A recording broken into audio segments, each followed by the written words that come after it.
This episode is brought to you by the video subscription service Wondrium. Just stick around at the end and I'll share my personal documentary recommendation.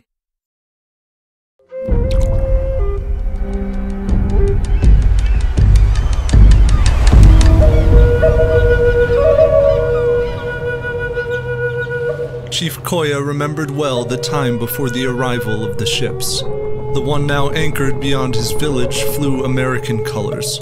Men and women loaded the canoes with otter skins as they did and went out to trade. On deck, Koya and the party met the esteemed Captain John Kendrick, the former naval hero of the American Revolutionary War. In the course of their bartering, he accused the villagers of stealing minor personal items from the ship. So he had Chief Koya chained by the leg and threatened to kill him unless the items were returned.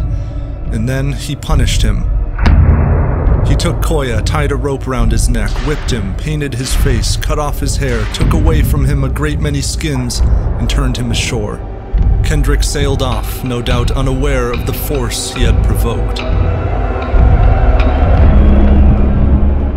Europeans had not reached this archipelago, later known as Haida Gwaii, until 1774. Here the Haida people had reigned for millennia as a dominant naval power. The bones of their forebears had been laid to rest upon these islands for over 10,000 years. Passed through a line of elders, their oral traditions remembered the days when ice covered the land.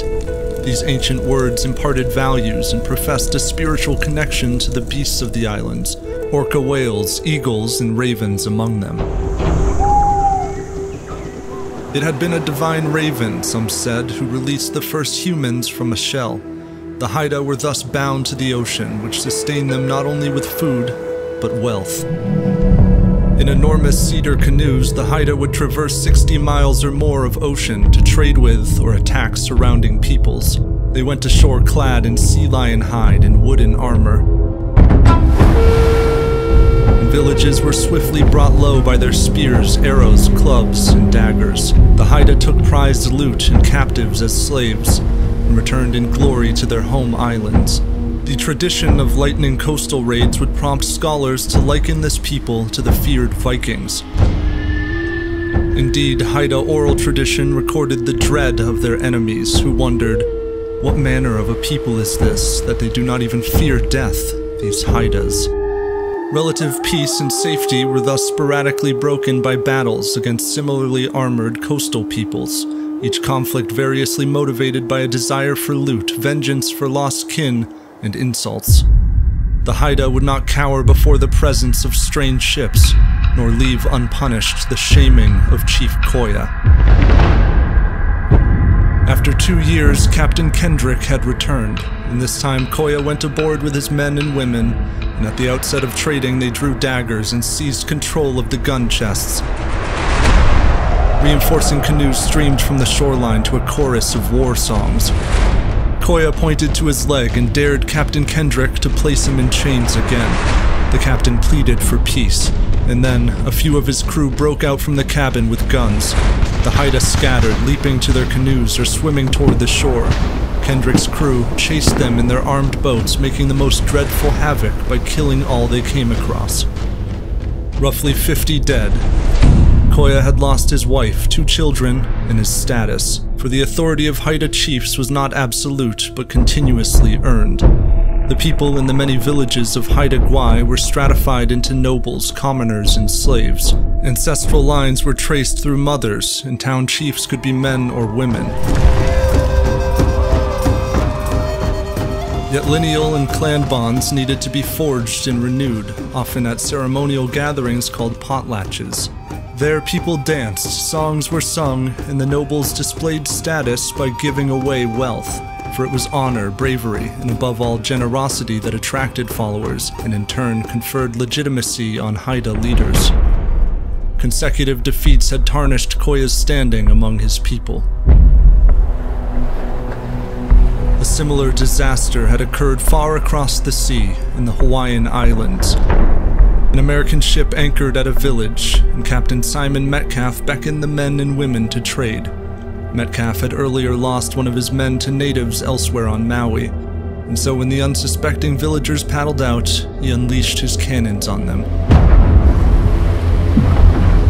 The shredded remains of over 100 people lingered in the tide, and Metcalf sailed off. Subjects of the rising King Kamehameha of Hawaii would soon after kill the crew of another ship captained by Metcalf's son, taking one prisoner and then abducting one of Simon Metcalf's sailors. Simon Metcalf made no rescue attempt, rather he fled to China to trade. In 1794 he appeared in the grey waters beyond Koya's village. The Haida duly paddled out with their pelts, went aboard, and began to trade. Metcalf was outnumbered, and the Haida had noticed. The warriors drew their daggers, stabbed Metcalf to death, and killed every one of the crew, save for one sailor who had climbed into the rigging. They spared him and ransomed him later. Such victories, hailed as retribution for the actions of other white traders, granted Haida combatants prestige and might. The following year, when a British ship fired on a Haida village, the crew were stunned when the villagers fired back with captured American cannons. The British fled. Such disputes and skirmishes were common. Koya likely died in one such conflict. Nevertheless, neither the Haida nor the British and American traders could deny the value of this commerce. Pelts were procured ever more ambitiously by the Haida, and the corresponding influx of clothing, guns, and iron for tools and weapons brought them material prosperity and military dominance. So began the rise of Haida power. The most splendid and monumental totem poles were raised along the shorelines. Haida warriors crushed underfoot their old enemies, and chiefs bestowed ever greater gifts upon their kin. Yet this path relied on the island's viability as a commodity. Sea otters, once abundant, vanished before the demands of world markets.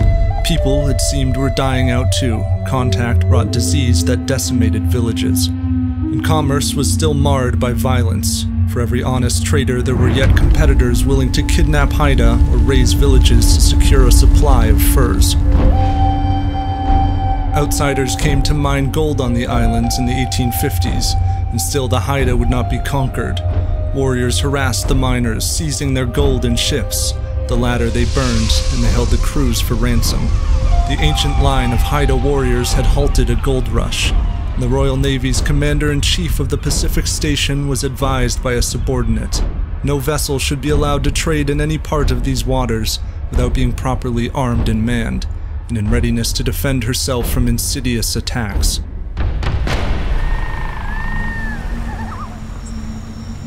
It was smallpox that broke the islands in the latter half of the 19th century.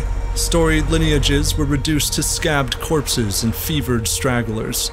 Villages lay forsaken on the water's edge, grown over by the earth, and remembered in the lonesome stare of totem poles. The islands were claimed by the British and subsequently the Canadian government. Inhabited once by a pre-contact population of around 15,000, in 1915 Haida Gwaii counted only 588 people, around 4%. With regard to the survivors, the Canadian government endeavored to eradicate their old language and traditions. The state banned potlatch ceremonies and forced Haida youth into distant and frequently abusive residential schools. The Haida people persisted to see the end of those policies in the latter half of the 20th century. Numbers somewhat recovered, and these Haida lived on in the place of their ancestors and restored frayed connections to the past, to the warriors, totem poles, and songs of a people bound to the ocean. So I learned something that I never knew from the Life of Crazy Horse documentary by today's sponsor, Wondrium. When he was younger, the Lakota warrior Crazy Horse had a vision that he would never be killed by bullets, and this became a source of his bravery in battle. Honestly, go watch the whole thing. As someone interested in less covered history, I think Wondrium is like walking into a museum. Only they have everything. If you want to learn to paint like my brother Joe, or learn a new language, or photography, it's all here, and they're adding new content all the time. And most important to me, Wondrium lessons and courses are all brought to you by experts. The Crazy Horse doc is presented by Professor Katrina Phillips. Now, I prefer to learn on my phone as a convenient alternative to mindless scrolling, but you can stream on laptops, TVs, and tablets too. You'll find something you love here, and right now you can try it for free. please visit wondrium.com/historydose. Just click on the link in the description below to start your free trial today.